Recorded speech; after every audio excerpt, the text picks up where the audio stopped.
Hey guys, how's it going? It's Kyra here with another Guardian Tales video, and in today's video, we're going to be talking about the best raid teams here for this new raid that just came out. And before we get into this video, I do want to say a big shout out to the people that watched the last video.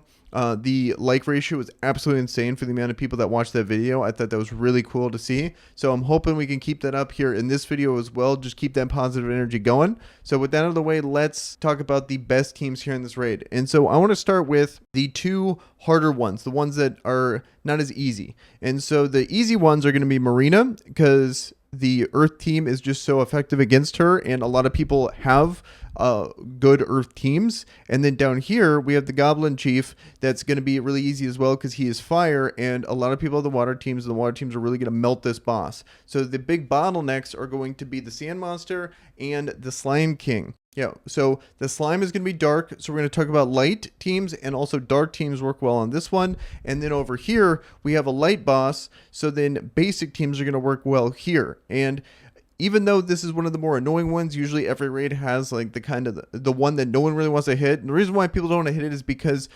usually these bosses always have a way of moving around, which means massively lower DPS. You can get huge numbers here and look like you're killing the game on these two bosses, and kind of on this one as well. But over here, you're potentially could look like you're not contributing as much because you're going to do significantly less damage. But every guild needs to have a lot of people hitting this one to make sure you're pushing through. So make sure your guild is structured in a way that you have people that can hit these harder bosses, and they're actually using their teams to hit this one. Even though you could potentially do more damage on other ones, you're going to be really screwing over your clan or your guild if you choose to not hit this boss.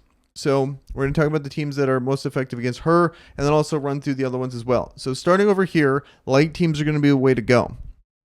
So we have, but as we're going to find out here, with this boss, or with this setup in the raid, this one has a lot of overlap in teams. And the two main raid characters that get overlapped a ton are going to be Veronica and Gabriel. And it's going to be an issue finding a good balance of teams here. And we'll talk about team comps here in a second. I have a list showing good team comps so you don't run into issues where Atinia might need to be used on a different team, or your Gabriel and Veronica get overlapped, stuff like that. So, because that's going to be the big challenge in this raid if you really want to maximize damage. So this is going to be a really ideal team here. We got MK99, Gabriel, Veronica, and Tinia. And so see, here's where one of the issues is, because I just talked about how this Earth team is very good, but this version of this comp here really excels with Tinia. So you really want to watch out there. And then also Gabriel and Veronica work really well in the water team. So that's another issue. So that's one thing, that if you're going to be using this team here, make sure you're not trying to use the water team, or you could really sacrifice DPS on the water team, but you can use the classic water team with the natural 2-star units in Elvira and Coco in its place. So there is options there, but just keep that in mind that a lot of these teams overlap. One team that does not overlap, that's absolutely really good for the Slime King, is going to be the Dark team. And we have it right here. This is the classic Dark team now with Lilith, Arabelle, Lupina, and Beth. This is the go-to Dark team nowadays. So if you have these characters, absolutely use this team here, because it's not going to interfere with any of your other team comps, and it does really good damage against the Slime King. So really good team here. Now let's move on to the next boss here, because this one's not too bad. This is just going to be the water team here. We have Garum, Veronica, Gabriel, and Tinia. This is going to be the best team you can possibly use here. Obviously, there are replacements here you can use, Coco and Elvira being the affordable options that I think a lot of people are going to use. So definitely keep that in mind. Really good team here. Going to do a ton of damage against the Goblin Chief. If you don't have those other characters, like you don't have MK99, I can totally see you using this team here. If you don't have Mayriel, for example, definitely use this team here, so you can do maximum damage against this dude. So really good team.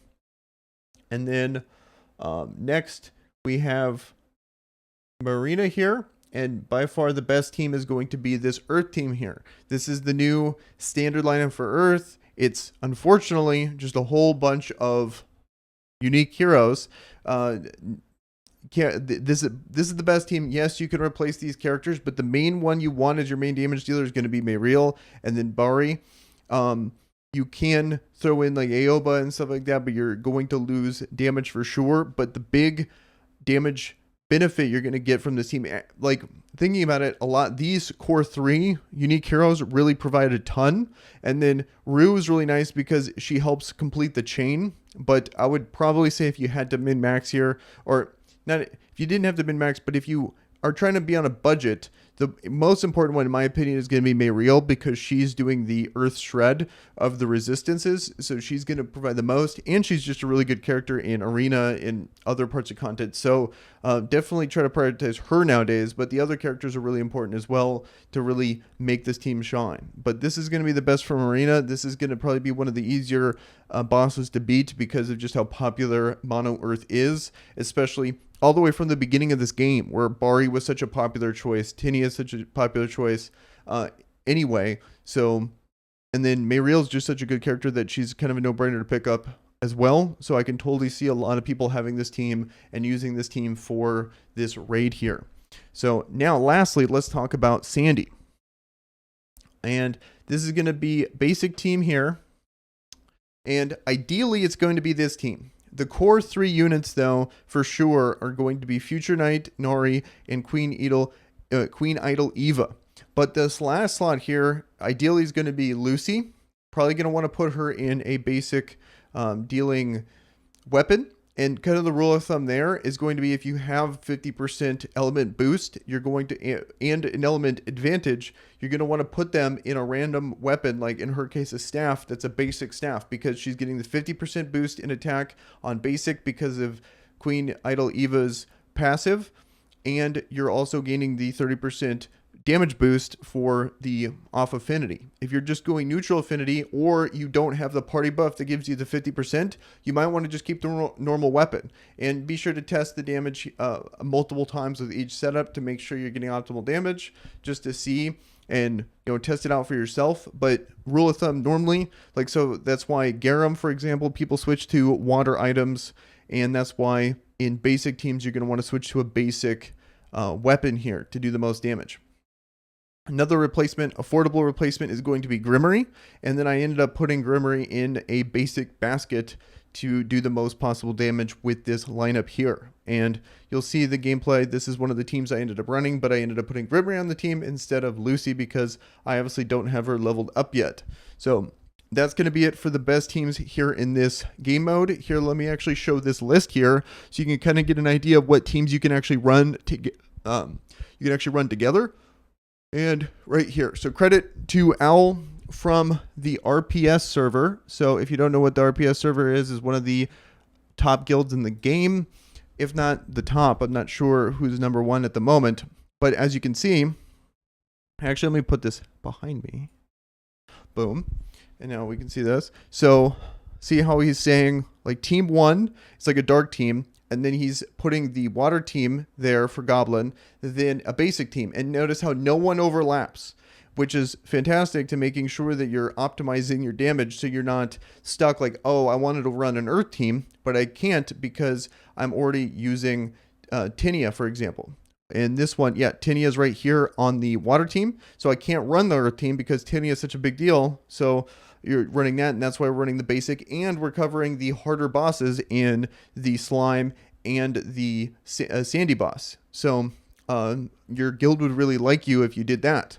And then, team 2 here, we have the dark team. A lot of these give you the dark team as an option, or you can see at the bottom there, the earth team, because those teams are kind of, for the most part, pretty standalone in covering the teams. The only one that really roams around is going to be Tinia, but dark team's always going to be by itself. So if you have a dark team, that's really nice because then you only got to focus on 2 teams.